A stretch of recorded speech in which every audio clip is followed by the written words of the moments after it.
Greetings, everyone. I am F.Keith Slaughter, Senior Servant of the Love Community Church of Atlanta. Our ministry began 5 years ago with a few dedicated souls who were dedicated to serving our people and worshiping our God.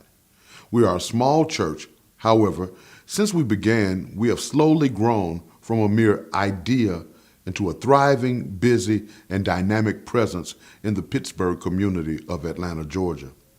The coronavirus pandemic indelibly altered the work of our ministry. The food and resources gap between the poor and others has widened right before our eyes. As the world around us changed, we recognized the need to expand our already established food pantry to include a food sharing component for children and adults in our community. We now serve hot meals, sandwiches, snacks, and beverages 3 days a week and provide emergency food pantry access throughout the week. The times required that we expand our capacity to serve, but we had inadequate facilities needed to do the work. To that end, we recently acquired a historic Pittsburgh landmark formerly known as Little Zion Baptist Church.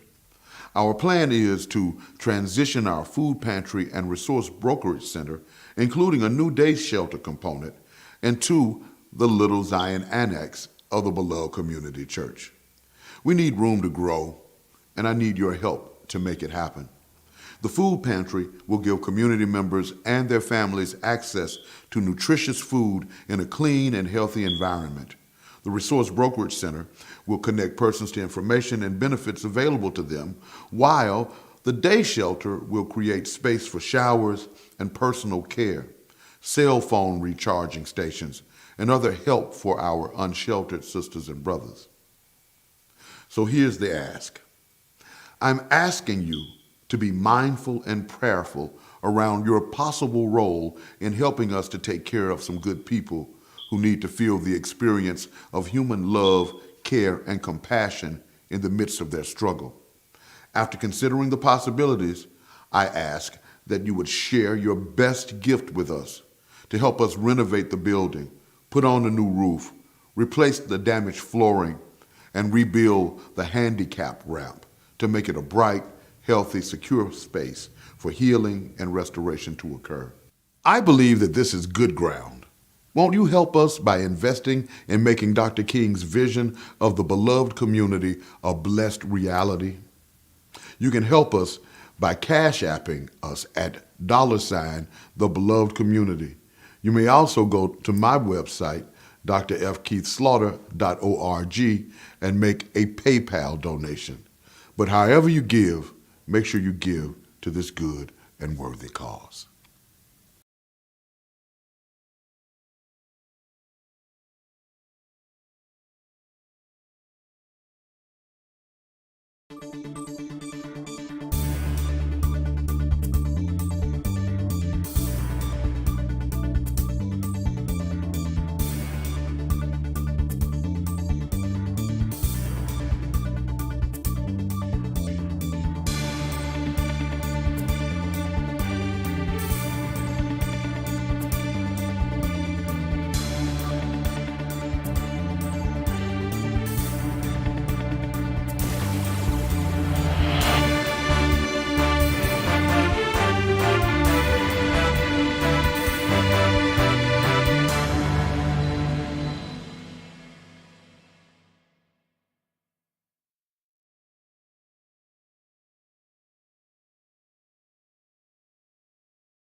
Y'all know what it is.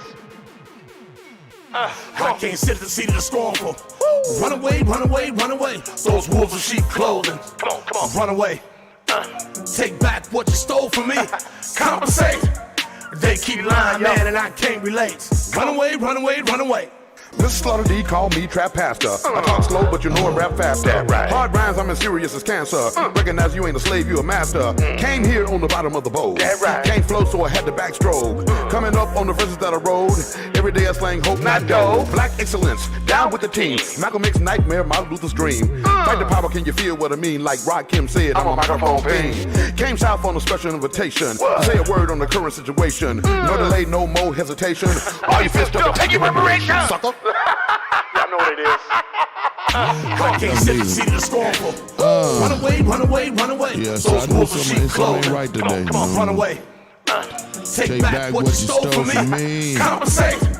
They keep lying, man, and I can't relate. Run away, run away, run away. Boom. Yeah, so you think you can run away from reality? Yeah. Wow.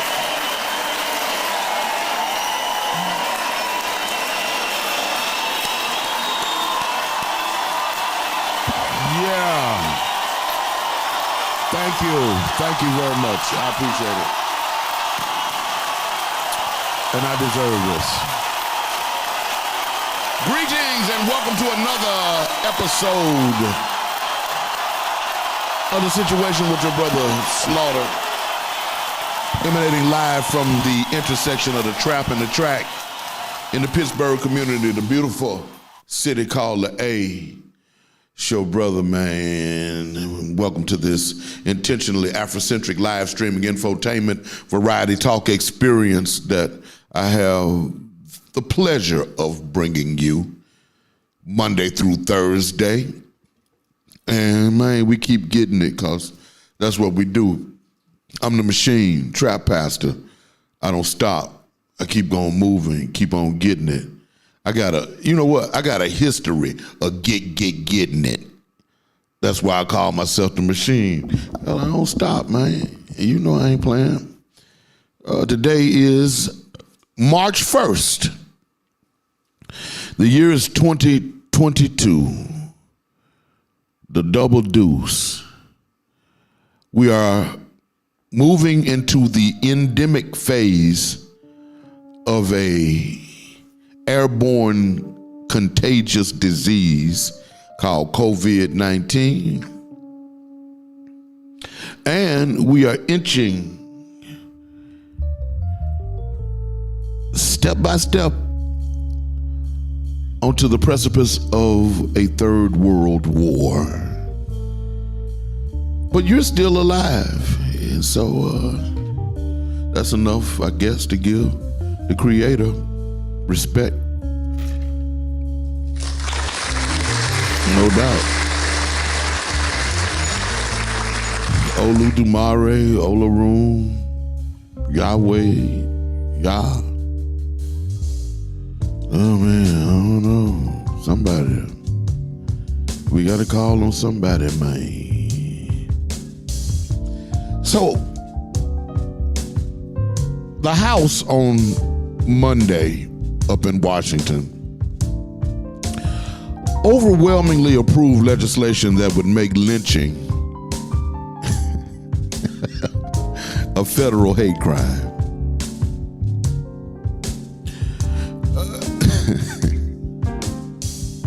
This move will formally outlaw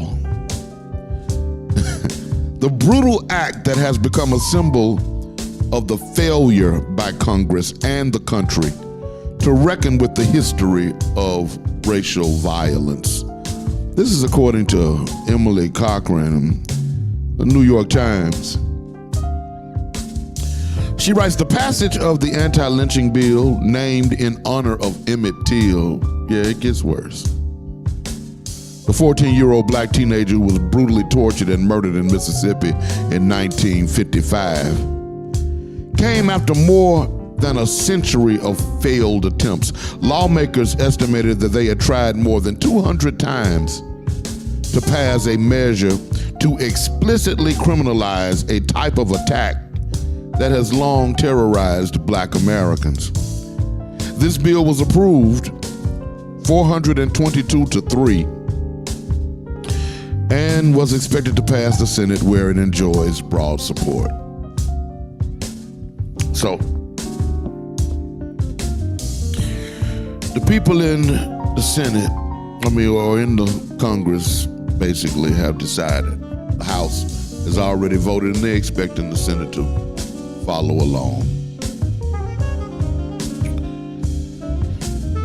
They are outlawing lynching and classifying it as a hate crime. Are you looking as confused as I am? Because I would have thought that lynching started off as a hate crime. It can be identified as nothing else other than a hate crime. How was it not? Is my question. And that's the question that we, as black people, really have to wrestle with. As I continually sound the alarm, attempting to remind us that we are different. There are different valuations of our humanity that are operational in the world.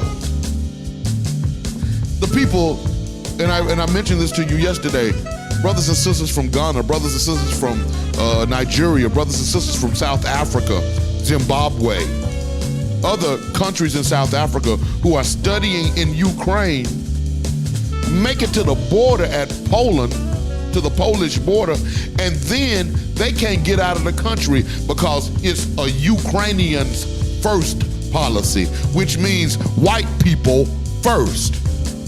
And when all of the white people that want to leave get a chance to leave, then the black people can leave and avoid being murdered by Putin. It's the same standard of injustice, not just in this country. I feel like I got to holler, Craig. Turn me up a little bit. I feel like I got to holler to be heard. And I guess I ain't got enough bass in my voice. Anyway, yeah, I mean, it defies logic.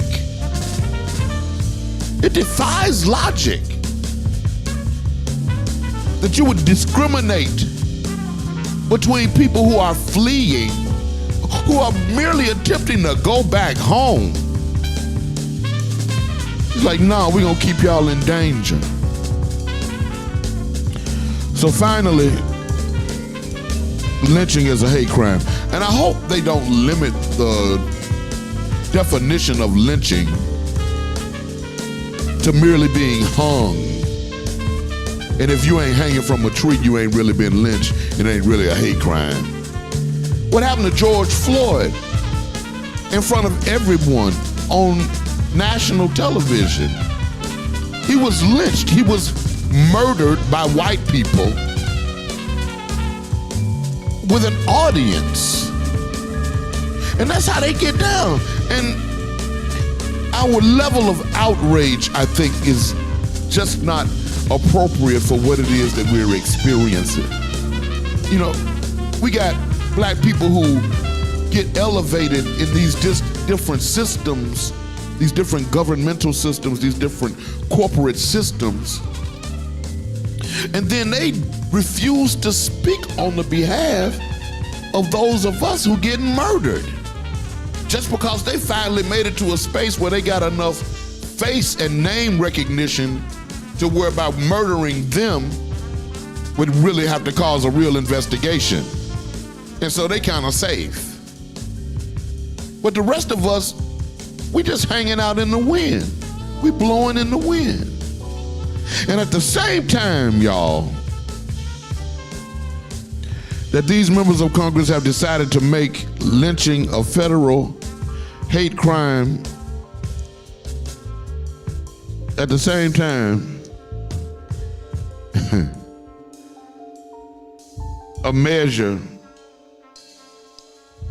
another measure was not passed.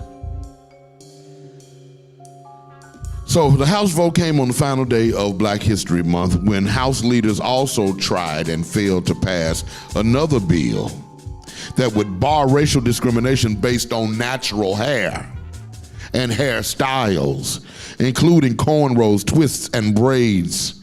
The measure drew bipartisan support, but fell short of the two-thirds majority that would have been needed to push it through under a special process reserved for a consensus bill. That measure, which passed by voice in 2020, would assert that racial and national origin discrimination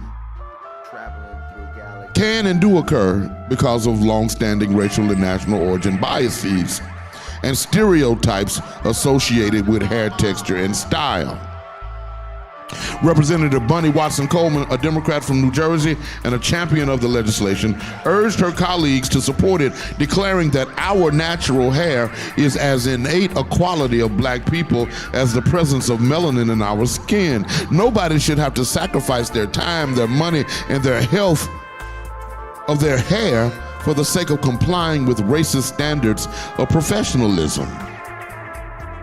But a majority of Republicans opposed the measure. They called it unnecessary and duplicative, given existing laws against discrimination. But you know and I know there would not have been a new bill introduced if the existing legislation was stringent enough to cover what we are experiencing. You know, I know you got to try to get along with people so you can make a living. I understand that. Many people are in that position. But I think it would behoove us to try our best to locate spaces where we can be around people who are like us, people who love us, and people who will not attempt to murder us, destroy us, discriminate against us because we don't look like them. It's a damn shame. It's 2022, y'all. This is your world. It's your situation. You won't know what the deal is. Yeah, you know the situation. But what the damn deal is. Well, I'm telling you, boy. I can't wait,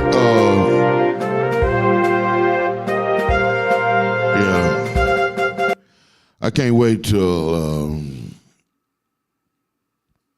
well, I ain't gonna worry about it. Okay, let's see if, I'm having, So, okay then. I was waiting to see if my news is gonna pop up and pop through. And every now and then, I be doing, I don't be doing stuff like I'm supposed to do it. But sometimes I do it like I'm supposed to do it. Or many times, I make mistakes and I tell folks, really 98% of the time, human error is involved when some stuff don't go right. And that's the thing about this electronic stuff, man. Sometimes it works, sometimes it don't. But when it don't work, usually it's because of human error. And so I just say that. Wait a minute. And you know what? And it's the same thing again. So I guess I don't even have no news for today, because what I got is from from yesterday. So I can't help y'all, man, with no news today, because I ain't got no new news. I ain't got no new news, so ain't no new news. You know what I'm saying? We just, we gonna roll off of yesterday's news and hope that didn't too much change that much. Because, I told y'all about the Senegalese students, the Ghanaian students. I told y'all about ethnic cleansing in Ethiopia. It's all from yesterday. So, What I'm going to do is take a quick break, and when we come back, I got special guests in the studio, and we're going to chop it up. That's how we're going to do it today. The name of the show is The Situation. You want to get at me? Make sure you go to Facebook Live, go to Instagram Live, go to Twitch, or to YouTube. And once you get to YouTube, if you'd like to see the archived versions of the show, then you can do that, right? They're there. And while you're at it, go ahead and subscribe, like us, get the notification so you know exactly what time we come on, because we come on around 11-ish. It's more times closer to 11:30 than to 11, you know what I'm saying? So, you know what I'm saying? Just get at us and roll with us, because we're open. We're open. Yes, we're open. We are open, and Sandtown Pub is ready to serve you. We're taking precautions, wearing masks, wearing gloves, sanitizing, and practicing social distancing. We've even partnered with local leaders to hand out free masks. So stop by and enjoy our outdoor patio, dine in, call ahead for pickup, get Uber Eats and DoorDash delivery, or order online at www.sandtownpub.com.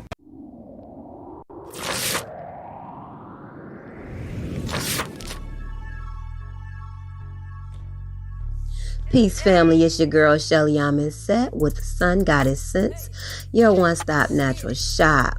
We are located at 4140 Jonesboro Road, booth 225, inside the Forest Park International Discount Mall in Forest Park, Georgia.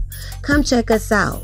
You can get your health and beauty items, aromatherapy, skincare, Pan-African apparel, and more.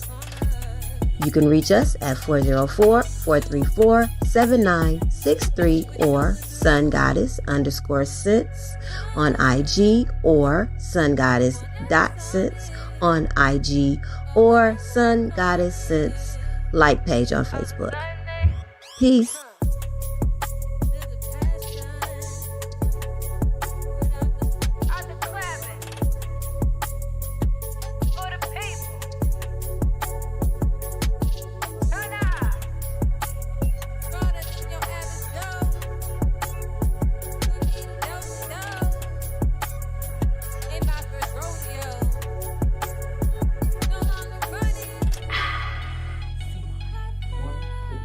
Hi, I'm Broderick Gooch. And I'm Tian Gooch. And we're Gooch's Goodies. Here at Gooch's Goodies, we specialize in delivering smiles and satisfaction to your home with our high quality food at affordable prices. Our signature sauces and dishes will guarantee a flavor that your family will love, and that's a Gooch's Goodies guarantee. You can follow us on Facebook, DoorDash, and Grubhub. See you soon.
makes sense. We have to go and do it, you know. Yeah. Hear what I man say. Right now. But each and every day I say, oh people now. Here I say, freedom. Rasta people them freedom.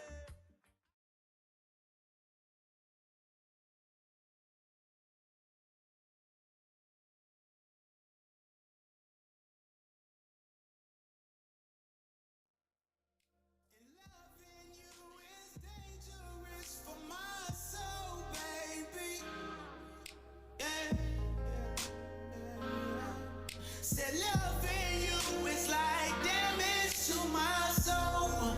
Cause if you ever leave, it would break me down. You might break me down.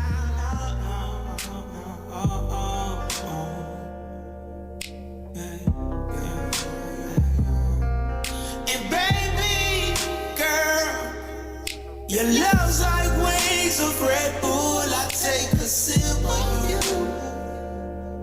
And I fly like the moon in the sky adorns the sun. I'm on you, baby. I'm on you, baby. Girl, I know the danger zone is ever close, baby. Yeah. Loving you is danger for my soul. I said loving you is danger for my soul. It's to my soul, baby girl. And I'm so gone, lost on you. Love drunk, I'm lost on you.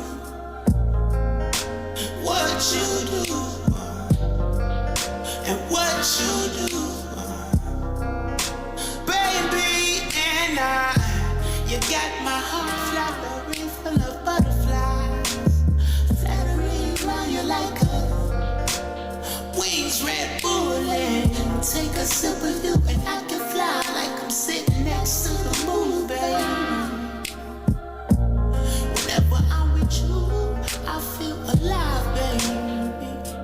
And let's come alive, live to die together.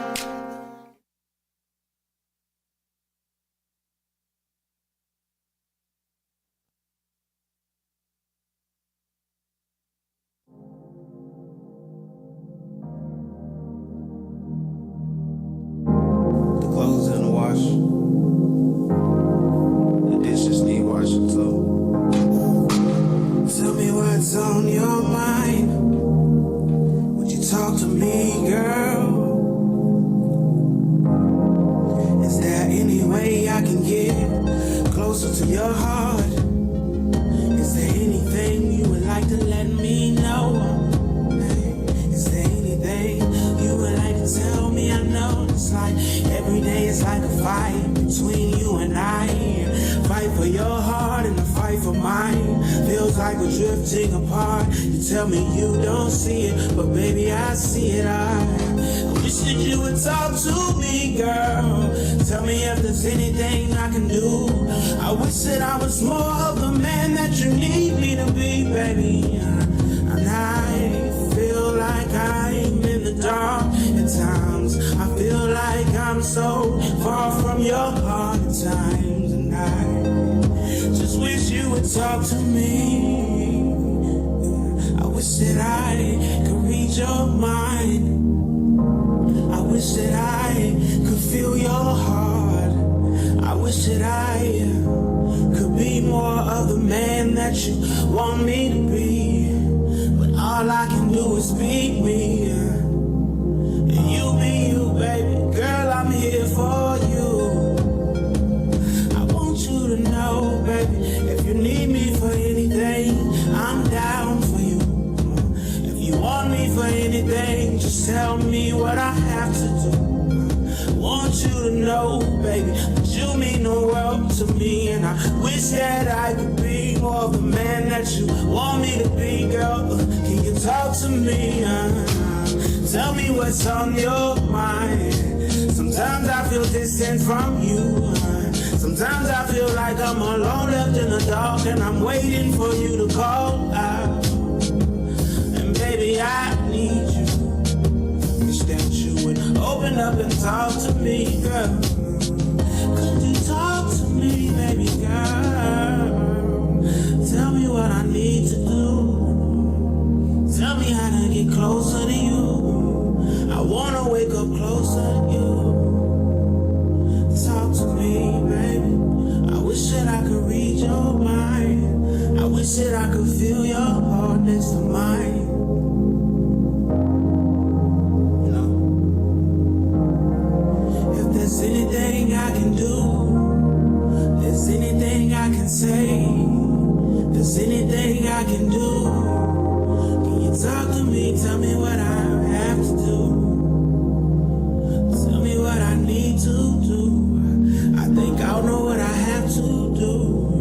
But all I can do is love you, baby, oh.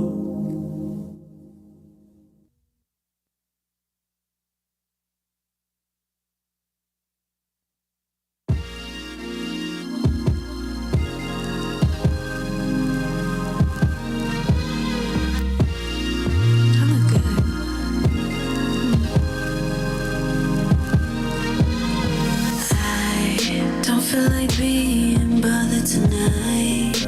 No bra, sweatpants kind of vibe. Pouring the rosé and I'm dimming the lights. The lights. Putting my phone on don't disturb.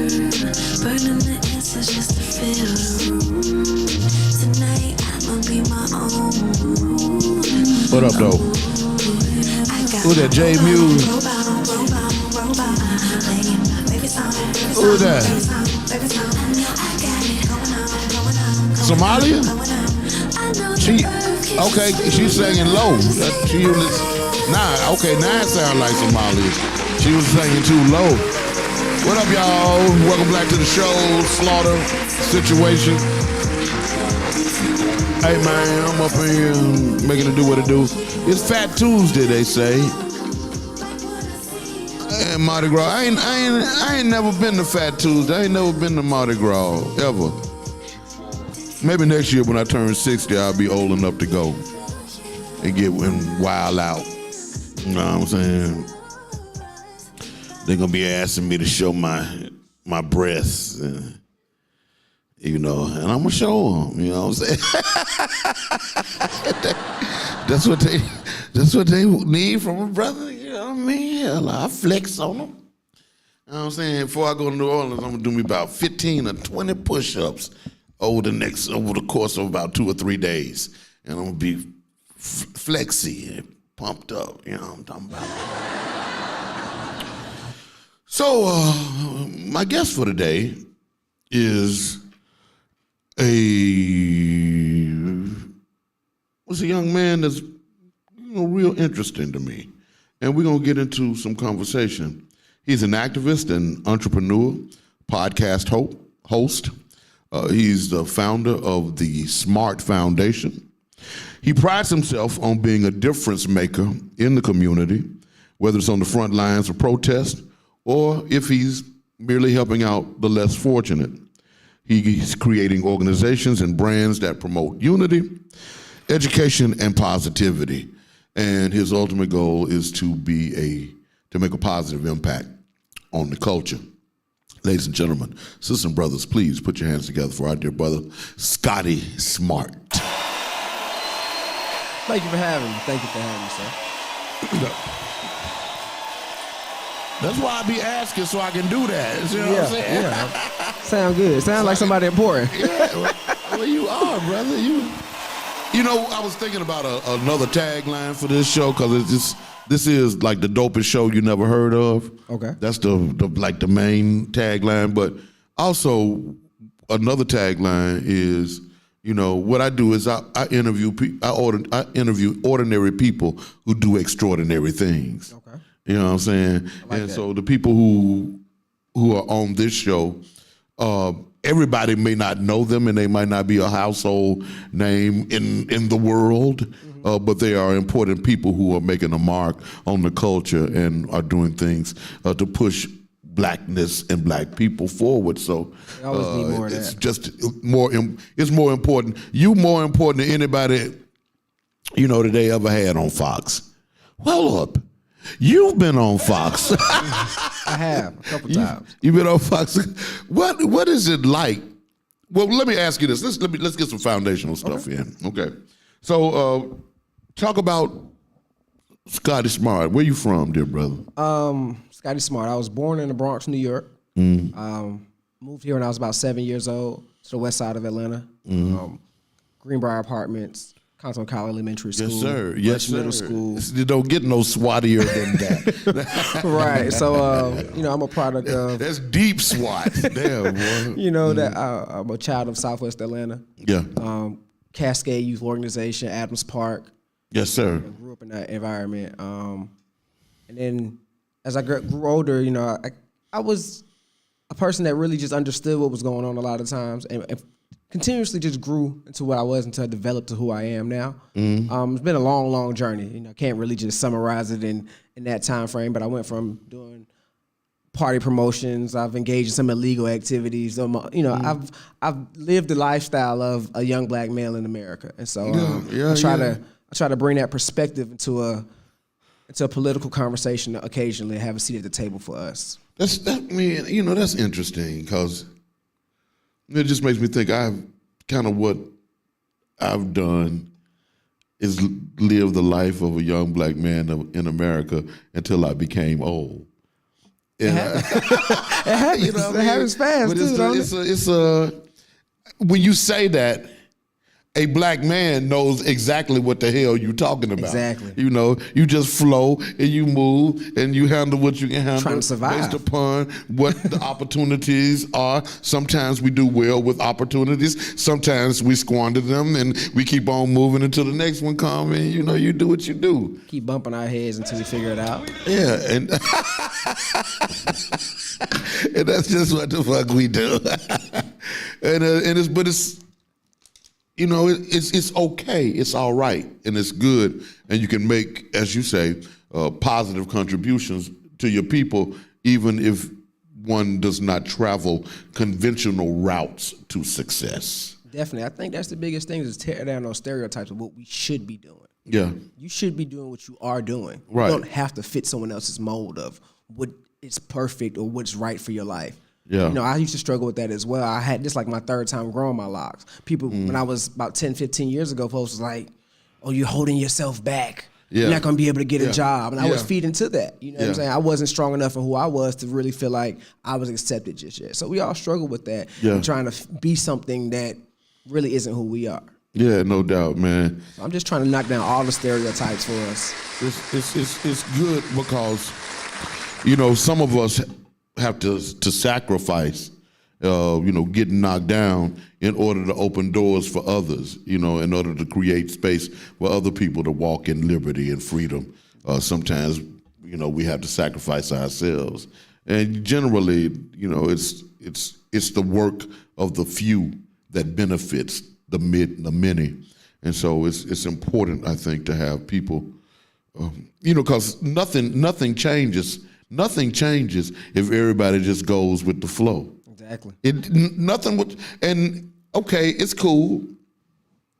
If you're okay with white supremacy, you're okay with police brutality, you're okay with the injustice that black people experience, you're okay with the economic injustice, the social injustice, if you're okay with the lies and the spiritual falsehoods, if you're okay with all that, that's cool. But if you ain't okay with that, then somebody got to do something to change it. Someone has to point it out, first of all, and then introduce some kind of problem-solving measures to make a difference.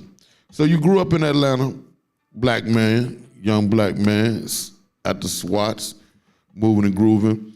How did you begin to focus on activism And what is your particular focus, or what are your foci as it relates to your activism in this community? I think it just happened naturally. It's just a passion of mine. Like, we were just talking about the other day, it's been 10 years since Trayvon Martin. So I think that was when the lights went off. When the sirens started to go off, I always cared. I always had I grew up watching those crime shows, so I always cared about criminal justice and crime solving and things like that. Mm-hmm. And then when Trayvon Martin happened, it shed light into a really dark space in America. And then I had a situation that was similar to Mike Brown's, and not in a victim standpoint, but just a encounter with police officers that could have went in a different direction, but it didn't. Fortunately for myself. Fortunately, it didn't, yeah. But this was right before Mike Brown happened. So when that happened, it kind of was like, it was do something at that point in time. And so around when Mike Brown died in 2014, I just started showing up, man. The biggest thing about the community is just being there. I started being involved, and I just started showing up to town halls, started showing up to community meetings. I just really just sat in the background for a while and just observed the community. And police brutality was happening. And so I would say when you ask questions of area concerns, it's really just helping to voice the voiceless. Everybody hears about the stories that go viral and things like that, but there's about 20 or 30 stories in the state of Georgia of families that I know personally. Some people may know the Kendrick Johnsons, but you may not know the Vincent Truetts and the Jimmy Atchisons. Like families, I've walked the crime scenes with these families and seen some things. And so I would say it's just fighting for justice for them, making sure that they have the support that they need, because they don't get that all the time, even for the community. No doubt. And I need you to know that every one of those names that you called, people been through here and sat in that chair where you're sitting. I was just with them this past weekend, so those are definitely my people. Yeah, I saw that. I saw the activism taking place. People took to the streets. A friend of our show, Portia Miller, Jimmy Atkinson's dad. Jimmy, his birthday was Saturday. Yeah, he's here frequently. Nicholas Thomas's mom. There's nobody, I don't think, in this city. What's my brother's name? Monteria Robinson's son, Jamarian Robinson. Mm-hmm. Look, when we get to call the names, man, it's a real litany of black people, of young black men and black women who have been murdered by police and people who think that they police. And we still have this. I get to places. I get to the point where I get overwhelmed with the weight of white supremacy bearing down. Because as an activist, that the work can be lonely. Definitely. But why is it lonely? I want to ask you that. Why is it lonely? I think the work is lonely because to do this work, you actually have to go against convention. You have to go against what's considered to be normal. You have to push back against society, religion, education. You have to push back against that which is presented as common knowledge or conventional wisdom. You have to push back against that. And what that does is it leaves one in a space of generally ostracism. Many people won't say, we don't want you in the community and we don't accept you among people who determine who is acceptable or not. We're not going to tell you ain't accepted. We just going to show you ain't accepted. And you kind of get ostracized. And, I call myself, I kind of like, it's like painting yourself into a corner. When you paint yourself into a corner, then you're the only one there, But that work has to be done, and you got to figure out how you're gonna get out after you done painted the whole floor. Sometimes you have to just wait till the paint dry before you can move, and that's just a lonely space. I agree to a certain extent. What do you think? I think the loneliness in that space comes from a lack of care from the community. To be honest with you, it's not that people don't care; they actually don't know solutions, and they don't know what to do. And a lot of times, we're programmed in an individual mindset. And so we don't really... And that's alien for us. That's unnatural for us. But to push back against it is to push back against conventional wisdom, because conventional wisdom in America is based on white male ideas of normativity. And for white males, it's the rugged individual is normal. For black people, communal engagement is normative. And so when you push and say, we need to come together, we need to unify so we can get done what we need to get done, then it actually flies in the face of conventional wisdom. That's what I'm saying. It's just layers to it. Yeah, of course. It's just layers to it, to where, you know, in a space where you can get to see it a lot and you can see the emotional roller coaster, but you don't see enough compassion amongst our people. We're all in the survival mode, I believe, trying to barely get by. Yeah. But these random acts of violence could happen to anyone. Yeah. A lot of times people don't care until it happens to someone that they know. Yes. And so it has to be more of a proactive approach than a reactive approach. We wait till something happens and then we're in a scramble state of what happens next. You're reacting instead of responding. Right. Like these things aren't surprises anymore. And so we should be prepared for what's going to happen, how we handle these things when they do happen. Yeah, they're not surprising, but just because they're not surprising doesn't make them any less traumatic. Not at all. Not at all. But in a sense of but we've been so desensitized that it's just a normal thing at this point. To a certain extent, man. Unless it's like a grueling death that's caught on tape. Like the George Floyd. Yeah, because, bro, how many George Floyds happened that we don't know about? That are in your community, that really are trying to be a voice, that are looking for help, and everybody's just doing their own thing. And the only reason why the summer of 2020 was so big is because the world stopped. You know, if we still had the same, I call it the perfect storm. It was for us to be heard. Yeah. You know, it made everybody focus. It wasn't easy just to steamroll right through it and jump right back to your normal life. So I think that activists, instead of being something that people do on the side or as a response, it has to become a career for some of our people. Mm-hmm. Some of our people got to do this 24/7. Well, I wouldn't say it's hard to find money in it, right? Yeah. So I wouldn't say career, but I would say everyone should be active in their community engagement, involved in their community, what's actually going on. Most people don't know the decisions that are being made in their own communities. And the most uneducated thing I hear is like, that ain't got nothing to do with me. It does. Yeah.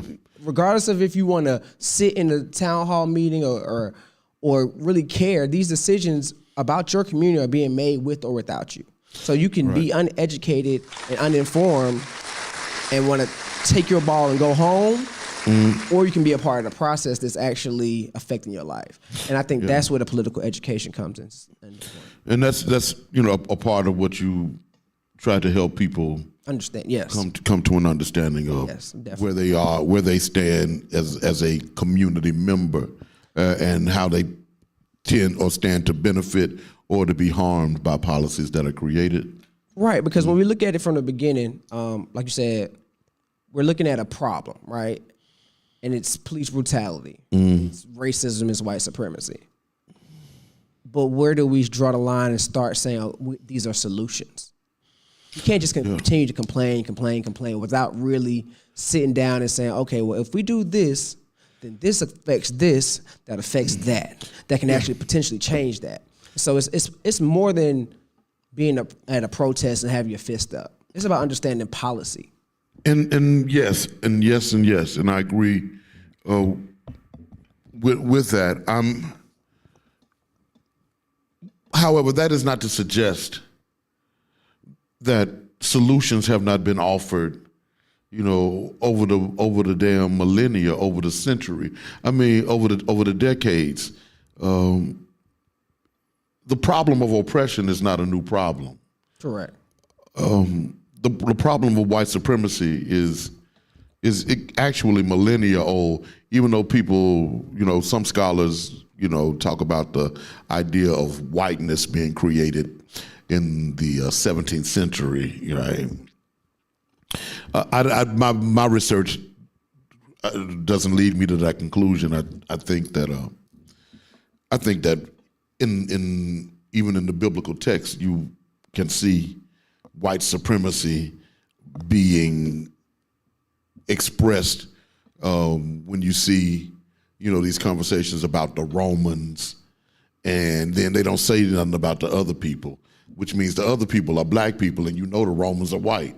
And there's beef between them even from there, and the Romans are oppressing the people of the South, the black people in Judah and in the southern part of the known world at the time, and the people from the northern part of the known world are the ones who are committing the atrocities. So, I mean, I see that pattern from, antiquity coming forward. So it's nothing new that we're dealing with. And I don't know that, I don't know that, I got a problem, I think, with when people say everything has to be solutions oriented. I think that, and I want you to push back and help me with this, because I'm actually in a real exercise to try to hear youth.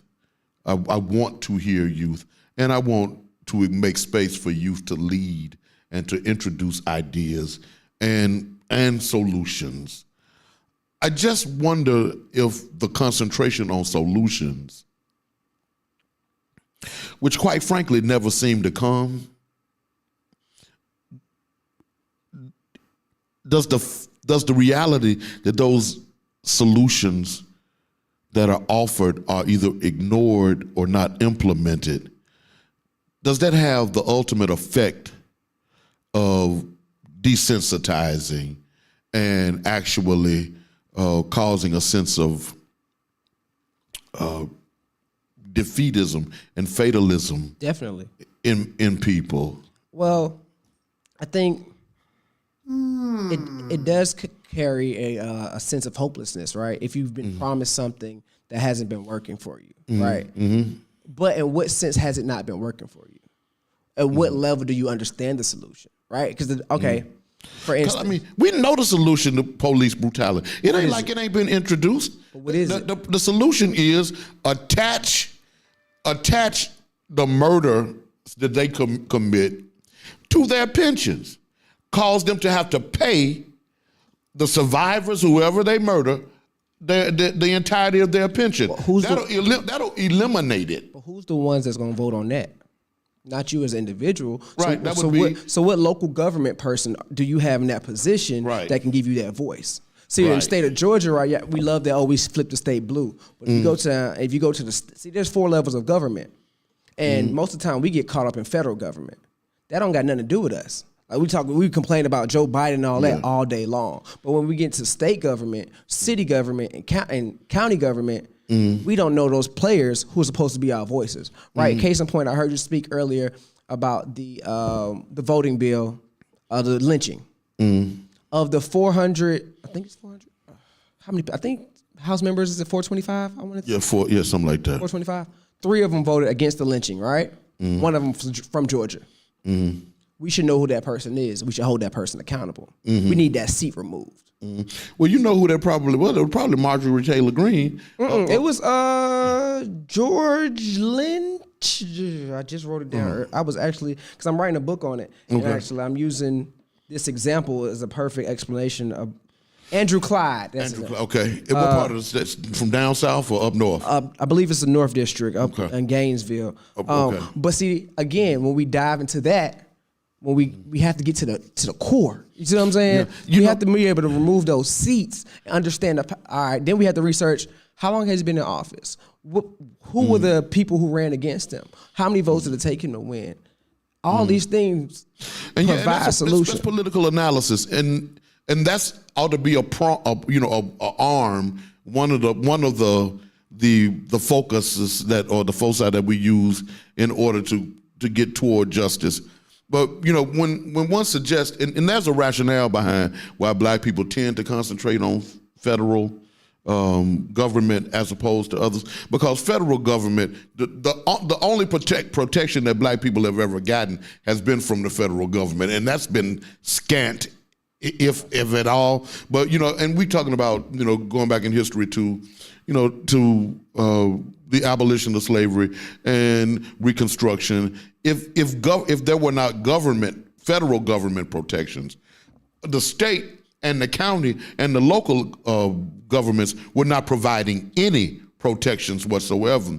And Black people, it was a free for all on Black people unless federal troops could be sent to certain spaces. I'm from Memphis, Tennessee, right? I'm born in Memphis, and I wondered, because people from Memphis got a different attitude than people from different places, and I was like, what is it that make Black people from Memphis?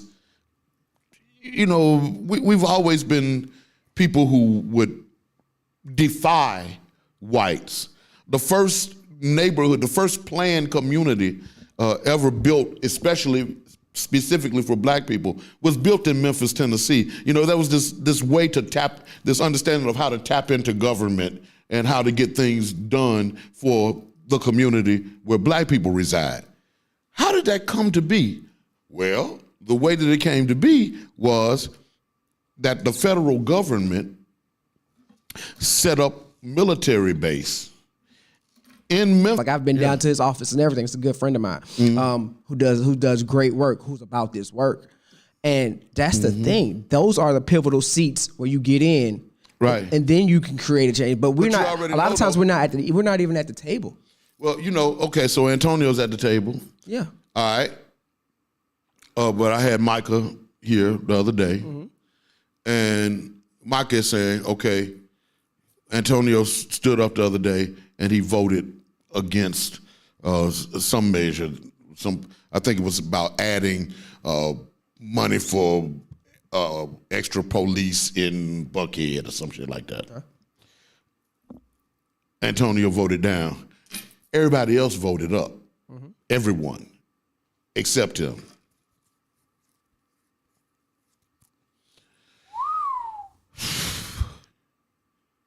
So, yes, the voice of dissent is necessary and is registered, but even in that particular situation, it didn't make a difference.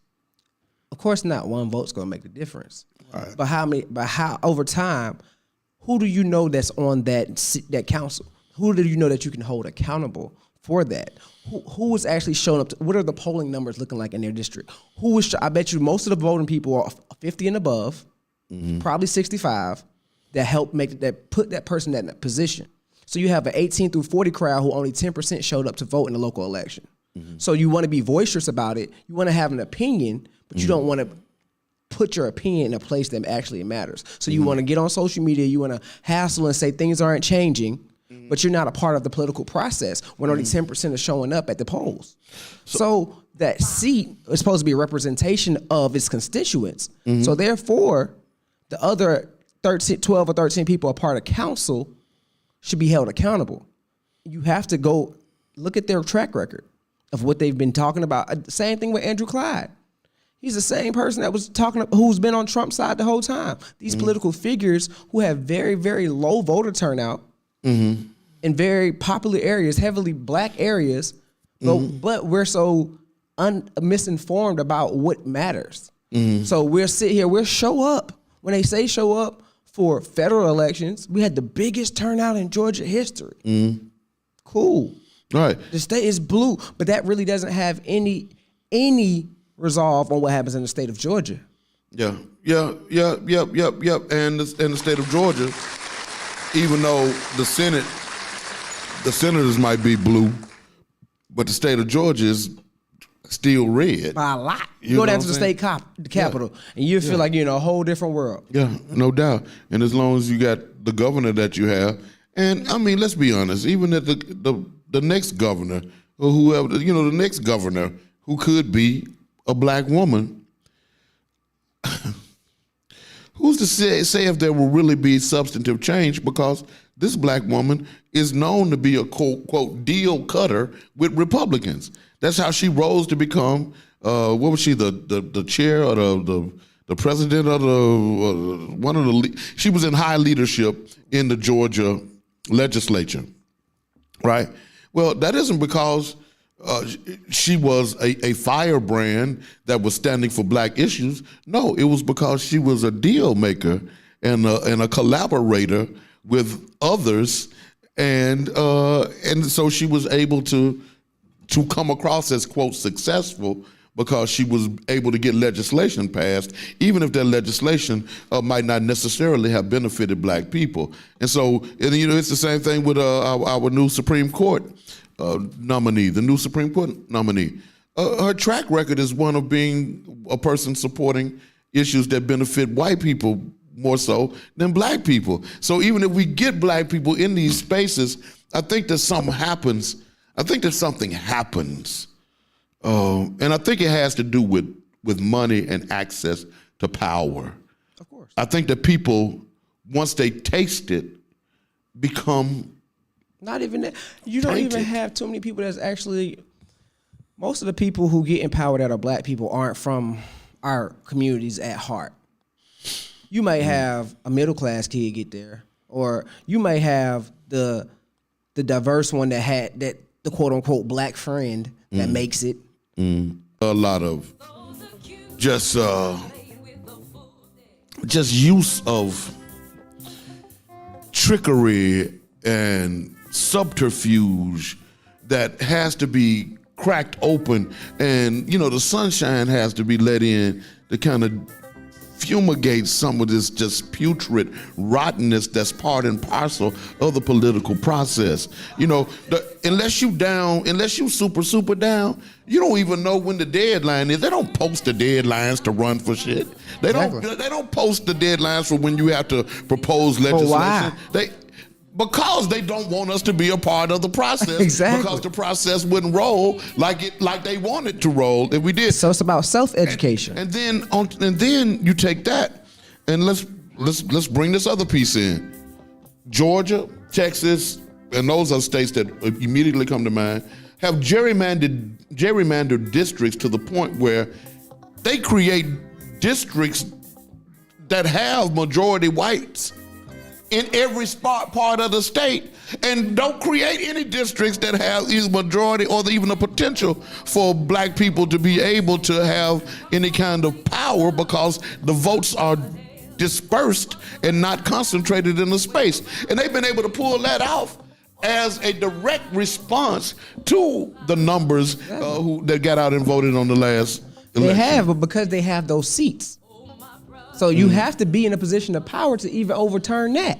You have to be a part of the process to even get involved to know what's going on. Most folks can't even tell you what gerrymandering is.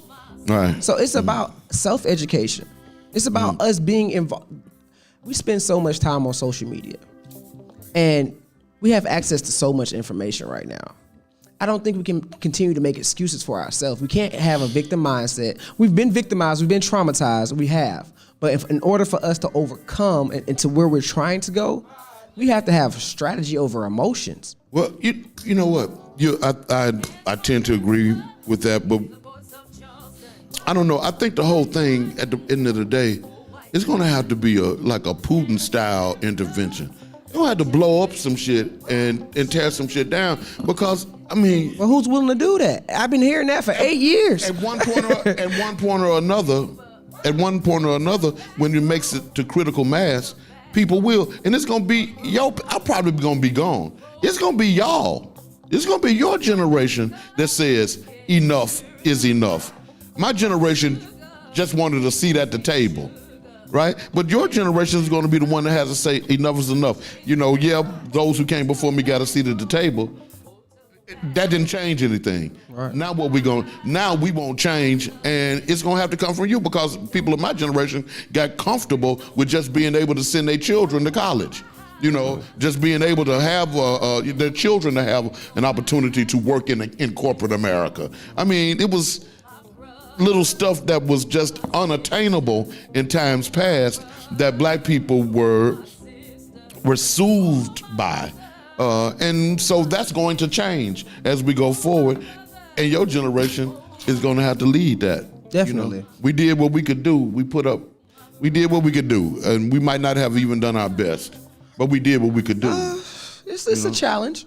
Yeah. But I think we're in a space right now where we're learning more. I think my generation is a challenging generation, and we're not comfortable with the status quo. We want to excel more, and I think that's what our purpose is, to take the baton to the next level. We are getting a lot of opportunities, but also we have to heal first. Like, our mental health is the biggest concern for our generation. It's because you have a quote unquote broken generation through systematic oppression that's had a fatherless community for so many centuries, but now those people are actually getting success, but they're still haven't healed. And so you have a broken generation that's leading to a lost generation, because they're just like, you have so many people that place, even the ones that get successful financially, they still mentally have a hurt traumatization mindset of, oh, I'm gonna go shit on the next person when I get on. You know what I mean? So it's about, the mindset has to change first off. We have to be able to become more self-aware, you know, and socially aware of one another, to even, like I said, the compassion point of it is about the unity in the community. It's about caring. And the thing, and what's so unfortunate about it all is the very source that we know produces unity in the community is the one that's under primary attack, and people wish to say is irrelevant presently, which is the black church. It's the one proven space that brings about unity among black people. The only one. And that's the one we say, oh, it's bullshit because Jesus, you're worshiping white Jesus and wiping everybody off the table, when that's just not the case with every black church. You know what I'm saying? So it's ugly. Let's take a break, man. Get a breath, get some more water. I knew you was going to be that dude, man. We're going to ride through, man. We're going to ride this on out. My name is Slaughter. The name of the show is The Situation. My guest is Scotty Smart. And they call him that because Scott is smart. We'll be black when we get back with more.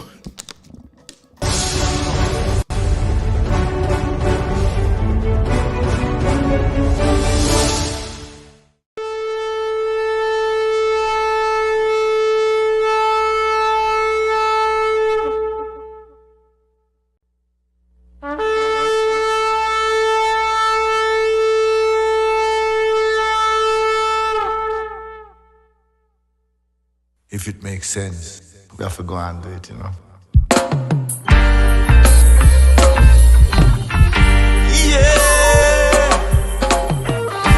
Hear what I man say.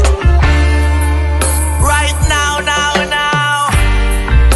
But each and every day I say, oh people now. Here I say, freedom.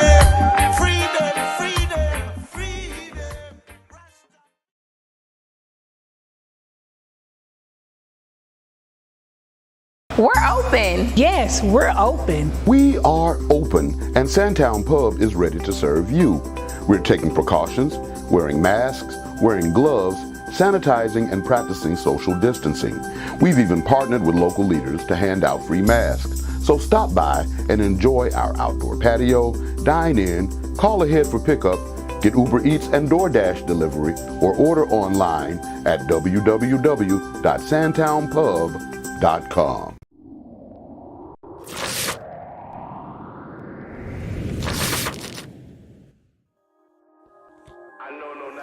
Peace family, your girl Shelly Yamas with Sun Goddess Sense, your one-stop natural shop.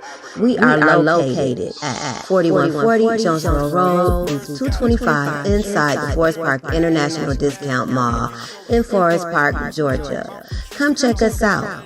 You can get your health and beauty items, aromatherapy, skincare, Pan-African apparel, and more. You can reach us at 404-434-7963 or sungoddess_sense on IG or sungoddess.sense on IG or sungoddess sense like page on Facebook. Peace. Was lessons, man, I swear that we stay blessed. Let's not forget, diamonds get the most press. Solidified more or less, I stay with the tech. Ballin' hard with no assist. No assist. No assist. Ball so hard, I do it all with no assist. No assist. No assist. Ball so hard, I do it all with no assist. Hi, I'm Roger Gooch. And I'm Tiana. And we're Gooch's Goodies. Here at Gooch's Goodies, we specialize in delivering smiles and satisfaction to your home with our high-quality food at affordable prices.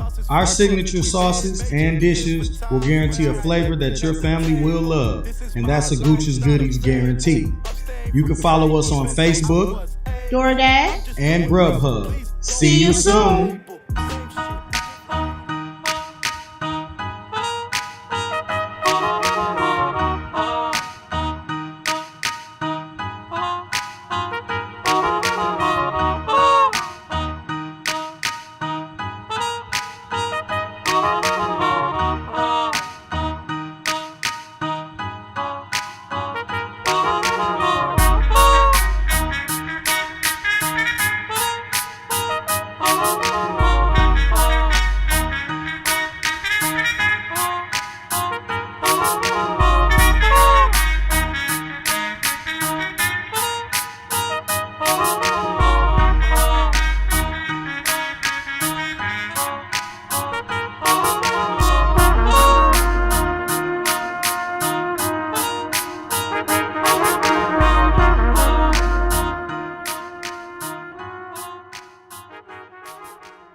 Professor John Henry Clark was our clock. He told us the time of day.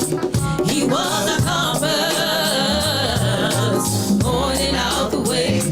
He told us who we were and who we have to be. He's on his journey now. Professor John Henry Clark was our clock. He told us the time of day. He was a compass, pointing out the way. He told us who we were and who we have to be. He's on his journey now. Professor John Henry Clark was our clock. He told us the time of day. He was a compass, pointing out the way. He told us who we were and who we have to be. He's on his journey now. Professor John Henry Clark was our clock. He told us the time of day. He was a compass, pointing out the way. He told us who we were and who we have to be. He's on his journey now.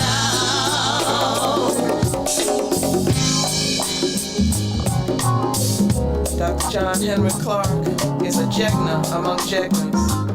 A Jegna inspires the young and teaches them how to be advocates for their birthright.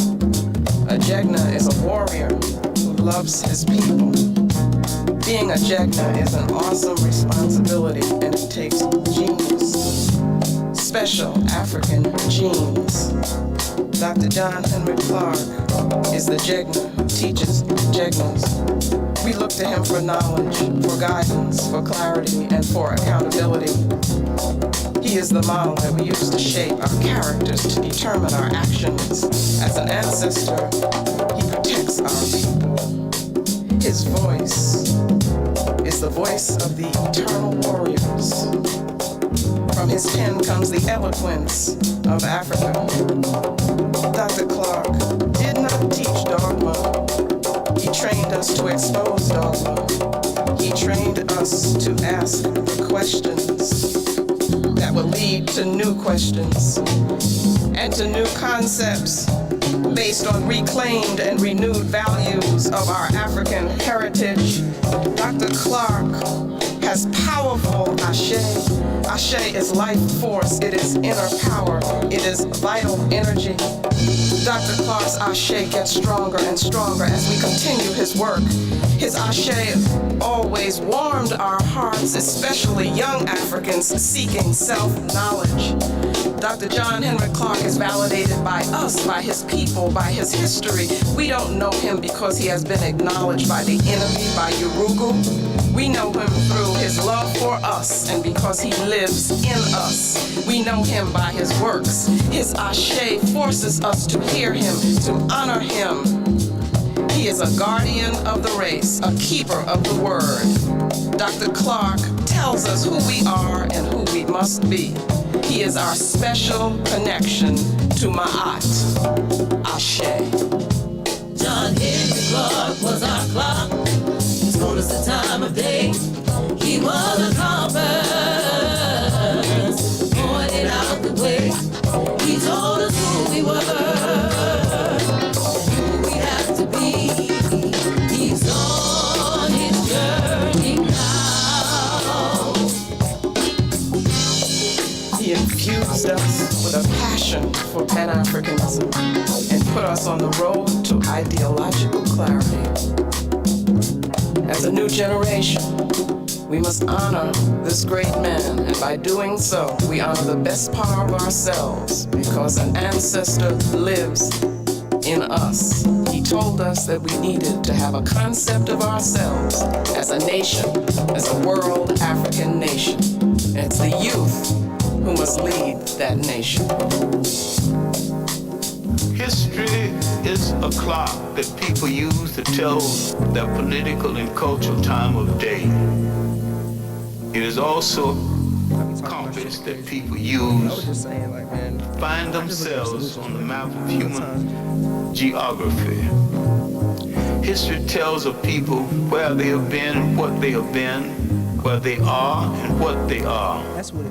Most important, history tells of people where they still must go, what they still must be. Welcome back to the show. I guess we on. Relationship of history to the people is the same as Yeah, thank you. I deserve that shit.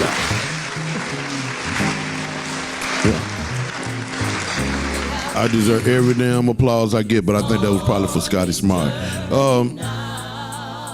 Look here, man. We getting ready to wrap up this this interview, and it's been dope. As I was telling you earlier, I had a young sister on yesterday by the name of Jasmine Burnett, brilliant young sister, and of course you coming today. It's made me think about attempting, to intentionally build an intergenerational coalition between. Hell yeah. Between yes, sir. Between the youth and the elders with the. It's necessary.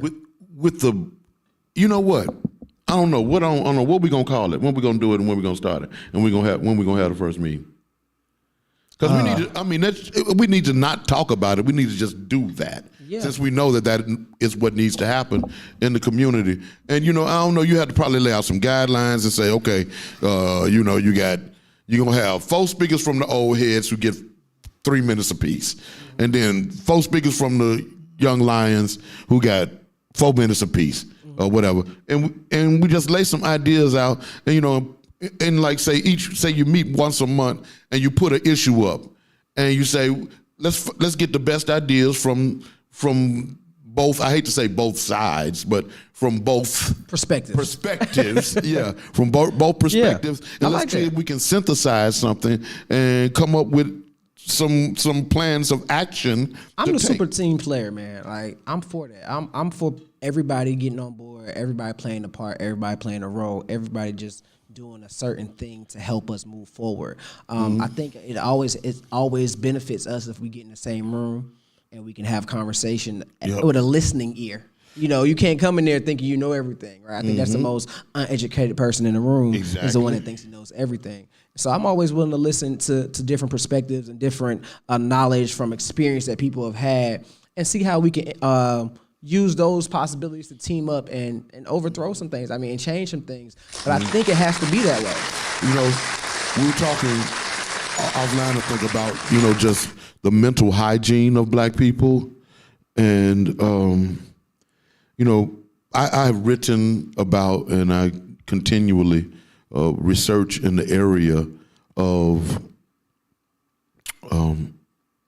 how to get psychological interventions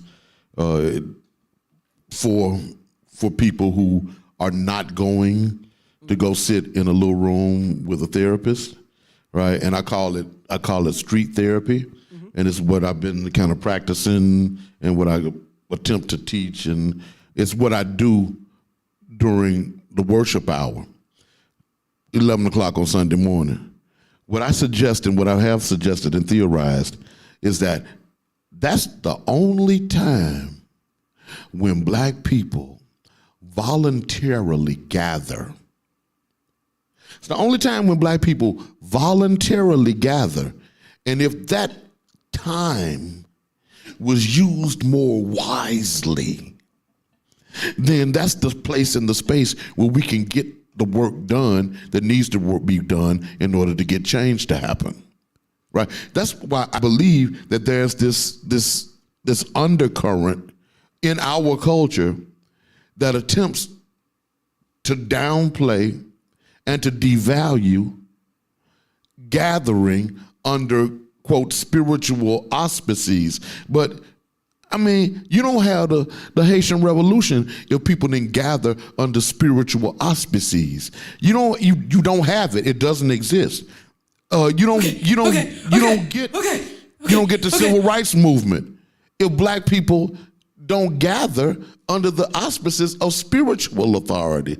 I think the ancestors are requiring us and attempting to show us, you ain't gonna do shit but spin your wheels as long as y'all leave us out of the program. You can't move forward without a foundation. White people clear about what they're about. They clear. It's about white supremacy. It's about maintaining the status quo where they have the power and we always answer to them. That's their program. So we have to outline our program and say, this is what we're about, so we can all work together on it and invite the ancestors, invite the deities and the pantheons of gods and goddesses who we call on individually in our own ways. I mean, we got to bring them into the process, I think, in order to be able to get the traction that we need to make the changes that we say we want to see. To a certain, I think at this day and age, there's so many different things that people believe, right? And I think that you have different connections with spirituality or religion depending on who you are and your perspectives on life. I believe those also can be divisive at the same time, in a unity standpoint. Because you don't think like I think or something like that, or you don't believe in what I believe in. So a lot of times the time that we spend is about information, challenging information that has no relevance. It has relevance. Let me not say relevance. Get the problem solved, right. I don't want to say. Yeah, I know what you're saying. I hear you. It's a battle within to prove I'm correct. Right. But what we've been able to do, me and a couple other brothers, we do a mental health men's summit once a month. And it's been really healing for a lot of people. I think the biggest thing is to meet people where they are. You can't just expect someone, like Malcolm has a quote one of my favorite quotes, and I use it all the time. You can't condemn a person for not thinking how you think or acting how you act. Because at one point you didn't know what you know today. So you have to be able to go to where that person is currently, and then get to them, and maybe bring them with you. But you can't automatically expect them to show up ready to go. Right. So I think the delivery of the message is the biggest thing, right? I think, and what separates me from most is how I look. I look like what you're afraid of, but I connect with the people who look like this. You know what I'm saying? This is who I am. Yeah, you know, and I'm gonna say this. That's only if you are crazy and if you hate yourself, if you look like the person that you're afraid of. Because people who are my age generally have people who are your age who live in their houses, live in their homes, or you have supported for the last 20, 25 years. But and if you hate that person, then something the hell is wrong with you. Not the one that you know. Of course. No, that's proximity. If you hate anybody who look like them. You know, when I see young people. But are you afraid? So if I'm walking down the street, right, and older couple may see me. Older black couple don't know me. They may tense up. Yeah, and that's just a stereotype. That's crazy because my thing is, you know, our thing is, and what we try to teach and try to build is this whole black love thing. If there's any place in the world where it can happen, it's here. Definitely. You know, because almost everybody here, you know, you hear people talking about, you know, you ain't from Atlanta, blah, blah, blah. Yeah, but people came here because they wanted to be here. People came here because they saw this as being, and I don't like to use the worn out cliche black Mecca, but shit, this is the center of the universe. And I have to teach that to people. The reason that this is the center of the universe is this is where the highest concentration of black people who have voluntarily come to think. Yeah. The Atlanta University Center is the center of the universe. We don't look at it as such. You don't have, but it is. You don't. Wherever in this country, if there's a black community where people are progressive, you can locate the institution of higher education. It's right there, because that's the only place people don't get a chance to think in other spaces generally. If you ain't in the academy, then your ass got your nose to the ground and you working. You ain't got time to think, right? That's one of the barriers that I think that keeps black people from being able to coalesce is that, you know, shit, we ain't got time to think. And now we don't trust others to think for us, because, I mean, there was a time when black people trusted certain black people to think. And there was black people who had gotten the requisite education and the training to be able to provide the leadership, right? Who's to say what that is, though? Like, I mean, I think we got examples of what leadership looks like and how to learn it. It's not really abstract. It's something that is concrete. And again, I'm old school. Let's take that into consideration when you hear what I say. But I'm clear that it's the black church, black colleges and universities, HBCUs, and black fraternities and sororities. The black church for the spiritual grounding, because you can't get footing unless you got solid grounding. And your grounding has to be, for us, for people who have to be unified, it has to be through a spiritual connection, because otherwise we fall into individuality and we won't move we won't move with each other. HBCU, no people can move forward without development of their intellect. You can't. I mean, you know, it's impossible, because you got disciplines that you got to engage in order to be able to compete with others. And then finally, what fraternities and sororities have historically been is breeding grounds for leadership, because you receive leadership training in your engagement of these organizations. That's the reason I say what I say. And then when when you look historically at black people, say over the last couple of 100 years, I mean, those are the organizations that you see at the forefront providing what's necessary for whatever change that has occurred to occur. Now, here we are now. Where do we go from now? And where do we look for leadership? Where we look for spiritual grounding? And where we look for the educational component that we need to be able to compete? Where do we get it from now? I think those institutions have played a prominent role in our community. Mm-hmm. But I think we're beyond that at this point. So that's why I asked a pointed question. Right. To which organizations, institutions, or where do we look now? Since those are old hat, played out, and won't no longer get it done. That's the thing. I think we're looking for institutions, and we're looking for it to be already built or something that's already been done. And I think in a sense of unity, you have to remove some of those barriers.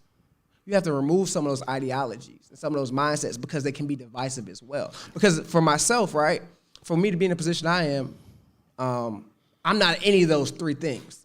Right. I'm not an avid churchgoer. Right. I have minimal secondary education, maybe a year of college or so. Mm-hmm. So I definitely don't, fit the qualifications of a fraternity. Mm-hmm. But in the same sense of being able to network amongst black people, mm-hmm. being able to be fair and opinionated, to be honest about who I am, mm-hmm. To be able to care and have a passion for the community, that's developed into something that neither of those organizations can provide me with. Mm-hmm. So I think sometimes you have to be open to other people's, or just being receptive to someone else. I agree. That's why I asked the question. And I think that's what it is. I think it's about being open to whomever, right? I think we have so many divisive mechanisms, right? Mm-hmm. From religion, sexuality, all these different things, where a lot of it is just personal stuff. Mm-hmm. Whatever you, like, for instance, I'm not an avid churchgoer. Mm-hmm. I'm not a Muslim, but I do believe that you can get a great message from different spiritual people. Mm-hmm. You know what I'm saying? I'm willing to listen to whomever, but a lot of people don't have that open mindset. Right. They're closed off because of, you believe in so and such, you believe in Jesus. Like, okay, if that's what you believe, I'm not here to try to change your mind. Right. I'm not here to try to put you down for believing that either. That's divisive. Mm-hmm. And so therefore, we remove some of those divisive features and figure out what's the common goal. What are we trying to do here? Are we talking about economic development, right? I built something called Black Dollars United, right? And I looked at statistically, what do we spend money on? What are we really doing, right?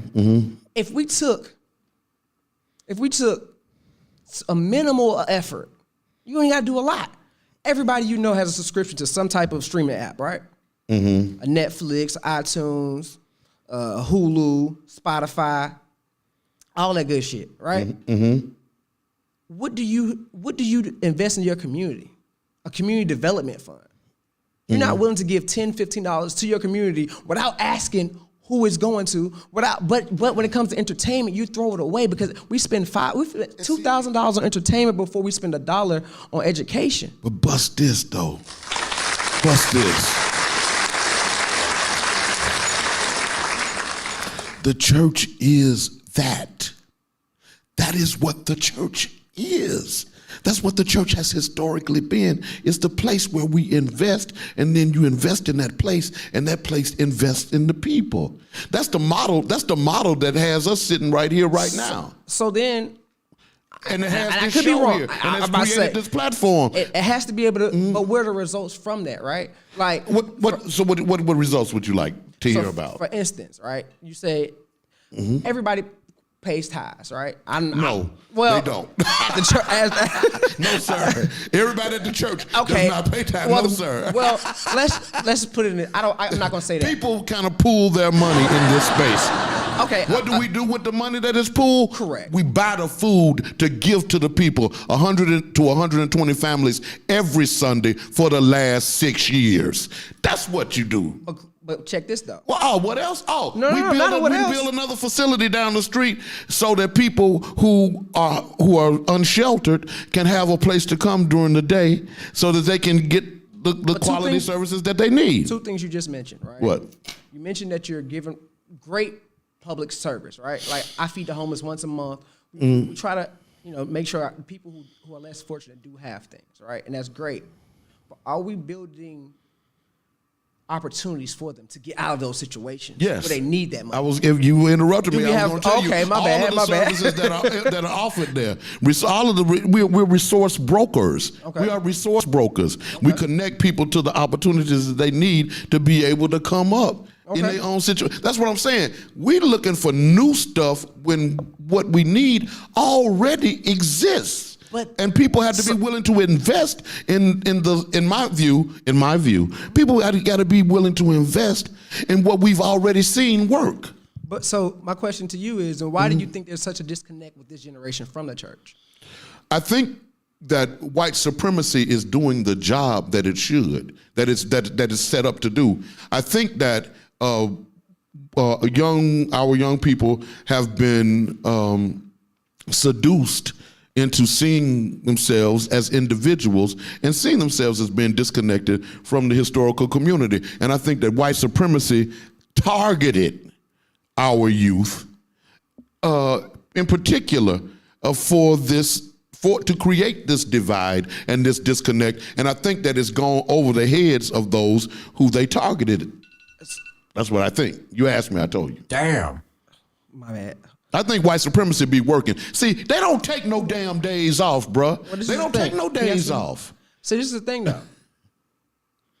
What if white supremacy, from a standpoint of the woke community, right? Mm-hmm. And white supremacy had a prevalent hand in systematic oppression, which also has something to do with them using the church and Christianity against us. We know that. So a lot of but people, you can't ignore that's like saying, that's called splitting. That's called splitting. Splitting is a psychological process whereby one perceives something to be all good or all bad. Okay. Nothing is all good. Mm-hmm. Nothing is all bad. Yeah, the church was used in the way that they got books like To Make a Negro Christian. You exactly. That is true. But at the same time, the same book was used to liberate people and to have them to concentrate on their God-given right to liberty. That can't be ignored. That shouldn't be written out of the narrative. That's the truth. I'm talking about the disconnect. Your truth, what you described is truth. But what I describe is truth as well. And it doesn't have to, and they don't, for me. But see, that's the disconnect. But a lot of times they don't, a lot of people can't get over that hurdle. Right. And we ask the question, so the question is, why can people not get over the hurdle? And that's why I say, I think we have been predisposed to be at odds with each other. Because what I see young black people doing now is what white youth have been doing for the last 50, 60 years, which is saying, fuck mama and daddy. This is the thing. That used to be off the table for black people. Black people, my generation, that was off the table. It ain't never. But y'all swept a lot daddy. Of stuff under the table too. Y'all accept it more than we accept it. I'm not finna. Our generation's not taking that. Time. We're not taking the same things though. This is what I'm saying. But it was if mama and daddy era. Disrespect me, guess what? Fuck mama and daddy. Exactly. That's what I'm saying. I'm not going to sit here and allow you to disrespect me because of who you think you are to me. But does that I gives no strengthen us? fucks. I understand. That's what I'm saying. Look, I got a 30-year-old, a 25-year-old, a 23-year-old, and a 21-year-old. You think I don't know about what you talking about? I done got that shit every imaginable way. And what I decided to do, instead of ostracize them niggas and put them out my world, what I decided to do is try to learn how to understand exactly who they are and where they coming from, and understand the different pressures, the different the context. Different perspective. Out of which they, garner their thought. But I'm still clear, the fucking consumerism, and like I said, I think that people ought to be able to do what they want to do, and I don't think it got past God that people's gonna like what they like. Everybody like what they like, but there's certain things. But there's so much of that that's demonized by the church. By some churches, that's what I'm saying. Okay, that's not fair. Okay, that's not fair. But we're talking about as a whole, as a society, as a whole, where the mind you can't. we all can point out individual bases of something not being that certain way. Right. We can all do that. Right. What I'm saying, as Give a me some whole, music, y'all. We got to get out of here. As a whole, We'll be here fucking till tonight. This Negro like to talk. I do too, and we'll be doing it. So give me some music. What so I'm we can saying leave. is, what we're gonna do is build this coalition, right? Let's build this coalition so we can get these conversations going. We have to create we have to eliminate the generational gap. Yeah. But there has to be a space of willing to understand and listen from both perspectives. And until then, we're not going to feel respected. So why would I respect you? This is Michael. I'm gonna tell you about this. Michael? Hey man, I'm closing the show out, brother. Okay. I'm gonna hit you back. I got Scotty Smart on the show with me. Man, tell Brother Scotty I said what's up. He heard you. What up, brother? Solid, brother. Do this work. We be outside for real. See, this is what I do, man. You don't understand. This is what I do. Scotty Smart, I'm doing this work. It's hard work, but we got to make the connections. I already fucking know the answer. I know the answer, and I just want to be listened to. But I need you to try. What if your answer doesn't work for every mold? No, but we're open enough to be malleable. You have to be into a place of understanding instead of trying to be right or wrong. But for me, it ain't about right or wrong. If you're saying you know the answer, that means you're right. No, that means I know. I do like this. I serve as a dissertation chair for a lot of people. I help people reach the level of doctor if they want it. That's part of what I do. I tell people this at the outset of the process. I know a way to get it done. I can go for that. I know a way. I'm willing to listen to you and try that way. To get it done. I can go for that. I'm not saying there are not other ways that cannot get us there. That just like I don't tell people when I preach to them that Jesus is the only way. I don't say that God, Allah, Jehovah, Jah, Olodumare, Olorum, Ptah. I don't say either one of them is the only way. I say you find your way. You got to open up space for people to find their way, but I know where the place is that you're trying to get to, and I know a way to get there. That's all I'm saying. Might save you a little time, might save you a few steps. Possibly, but how do you respond when someone says, well, that way doesn't work for me? Are you willing to edit your version of the correct way with that person? Yes. Everything ain't fair. I just gave the answer. I said yes. All right. Whoa, this was good, man. That's what I like, man. But this is what makes the difference, and it makes the change, and it makes the connections, so we won't be disconnected forever. That ain't got to be the way it is.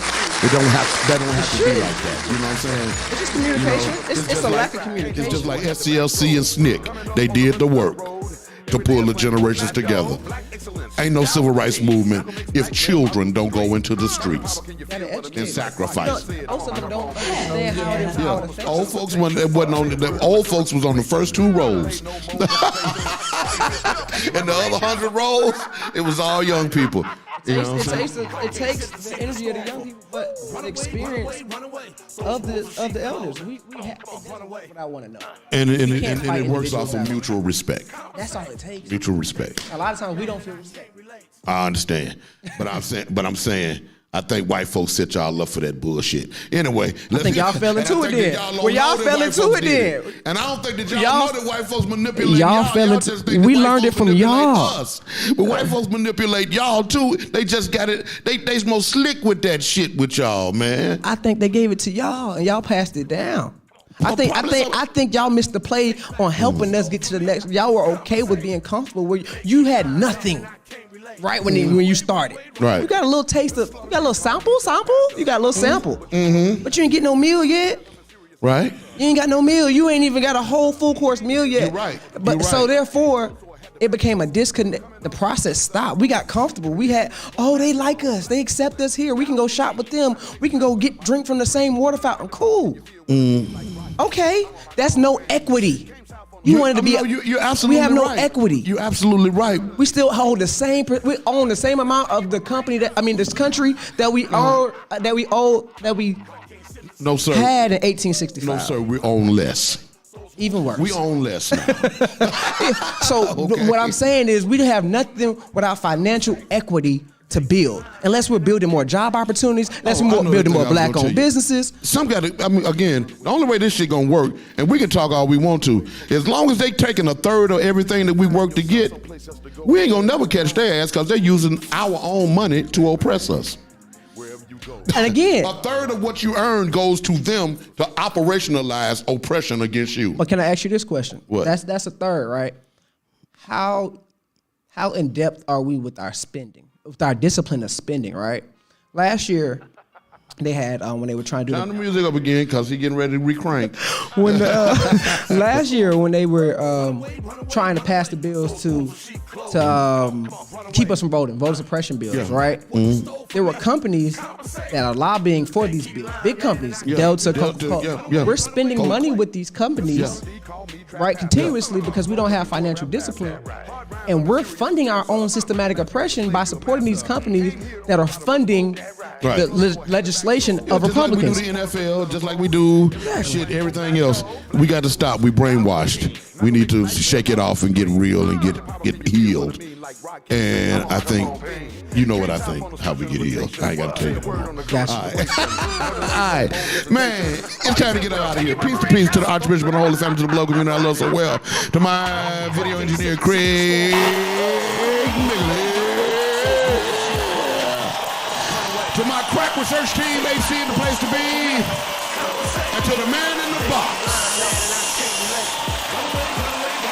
the Grand Imperial Slice Master Supreme. Big, not little. Well, let me just say thank you to Courtney Omega for what she contributed to the situation. Appreciate that. Farewell. Be well, my sister. All right, y'all. Peace to P. Peace to the people. Power to the people. And roof to the nasty. I'll holler.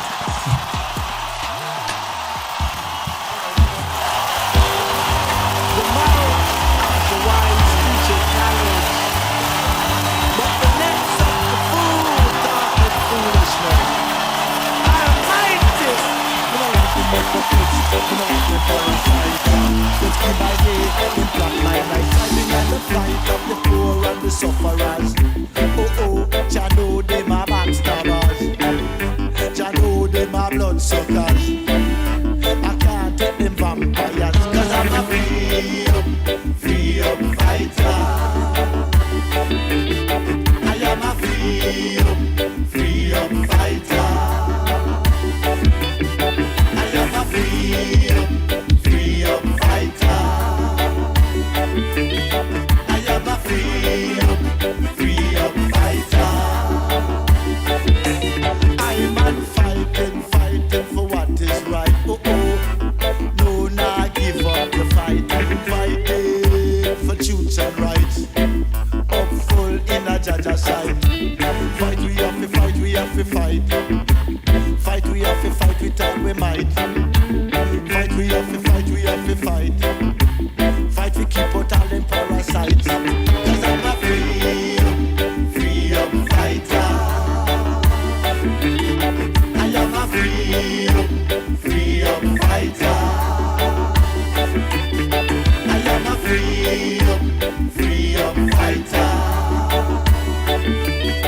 I am a free up fighter.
track.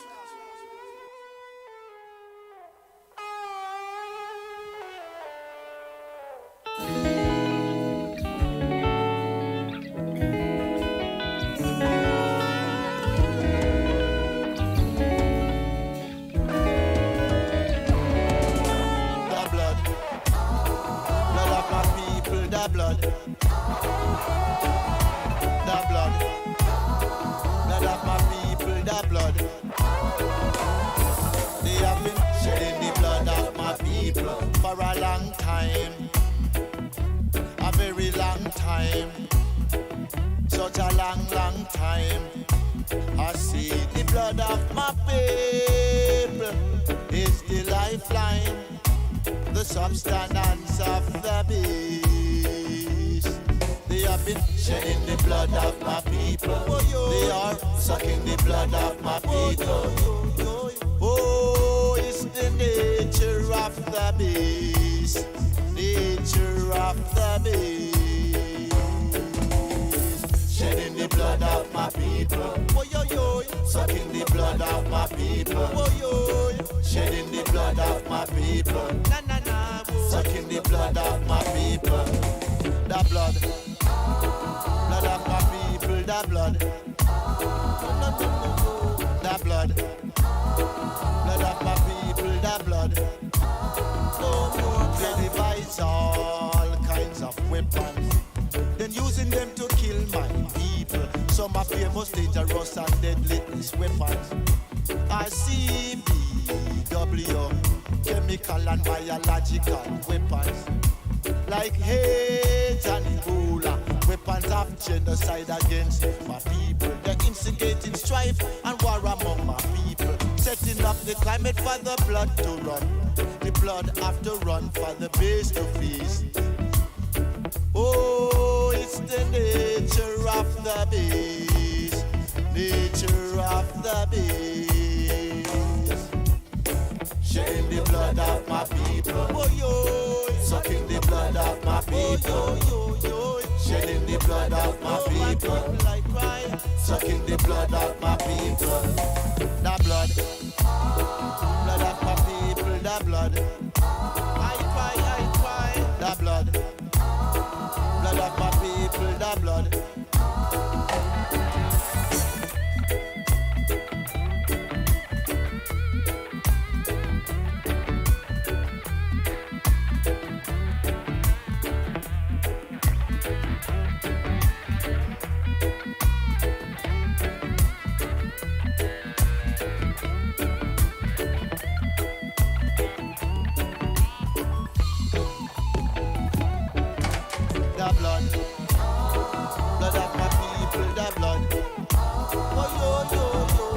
Blood. Blood of my people, the blood. They are shedding the blood of my people. They are sucking the blood of my people. They are shedding the blood of my people. They are sucking the blood of my people. No more shedding the blood of my people. No more sucking the blood of my people. No more shedding the blood of my people. No more sucking the blood of my people. No more, no more. Our blood will shed no more. No more, no more. Our blood will shed no more.